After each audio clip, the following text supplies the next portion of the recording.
السلام عليكم ورحمة الله وبركاته. الحمد لله. الحمد لله الذي نحمده ونستعينه ونستغفره ونؤمن به ونتوكل عليه. أما بعد. அன்பிற்குரிய அல்லாஹ்வின் நல்லடியார்களே, அன்பு சகோதரர்களே, நாம் தொடர்ச்சியாக பார்த்து வரக்கூடிய துஆக்களினுடைய திக்ருகளினுடைய தொகுப்பில் இன்று நாம் பார்க்க இருக்கின்ற விடயம் என்னவென்றால், நாம் இன்றைய தினம் அசருடைய தொழுகையை தொழுதுவிட்டு இந்த 2 இஸ்ம்களையும் நாம் 500 தடவைகள் ஓதுவோம். இந்த இஸ்ம்களை நாம் ஓதுகின்ற வேளையில் அல்லாஹ் ஜல்ல சுப்ஹானஹு வ தஆலா நம்முடைய வாழ்க்கையிலே அல்லாஹ் பரக்கத்தை அதிகரிக்கின்றான். செல்வ செழிப்பை அல்லாஹ் உண்டாக்குகின்றான். சீமான் தனத்தை அல்லாஹ் அதிகரித்து தருகின்றான். நம்முடைய தேவைகள் அனைத்தையும் அல்லாஹ் பூர்த்தி செய்து தருகின்றான். அந்த அளவுக்கு சிறந்த அற்புதமான 2 இஸ்ம்களை தான் நாம் இன்றைய வீடியோவில் பார்க்க இருக்கின்றோம். அன்பார்ந்தவர்களே, அல்லாஹ்வின் நல்லடியார்களே, அதிகமானோர் நம்முடைய சேனலை சப்ஸ்கிரைப் செய்யாமல் பார்த்து கொண்டிருக்கின்றீர்கள்.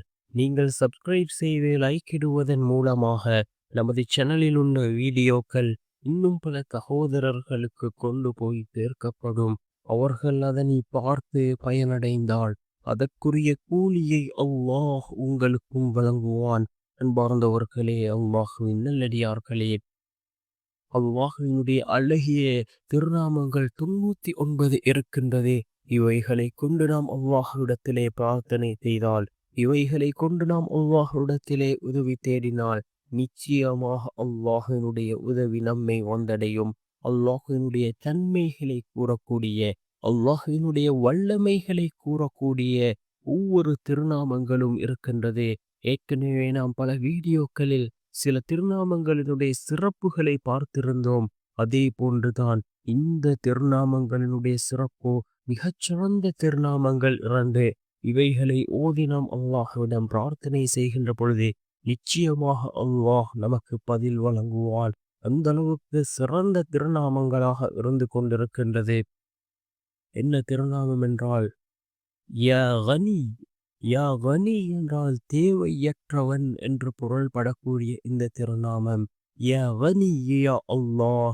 யா அல்லாஹ், நீ யாரிடத்திலும் தேவையற்றவன் என்று பொருள்படக்கூடிய இந்த திருநாமம்.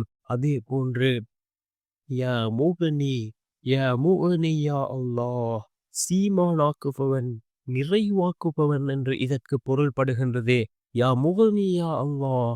யா அல்லாஹ், நீதான் சீமானாக்குபவன், நிறைவாக்குபவன் என்று பொருள்படக்கூடிய இந்த 2 திருநாமங்களையும் நாம் 500 தடவைகள் ஓதி அல்லாஹ்விடம் பிரார்த்தனை செய்வோம். அல்லாஹ் நம்முடைய வாழ்க்கையில் ரிஸ்கை அதிகரிப்பான். அதே போன்று செல்வ செழிப்பை அல்லாஹ் ஏற்படுத்துவான். நம்முடைய எல்லா விடயங்களையும் அல்லாஹ் சீராக்குவான்.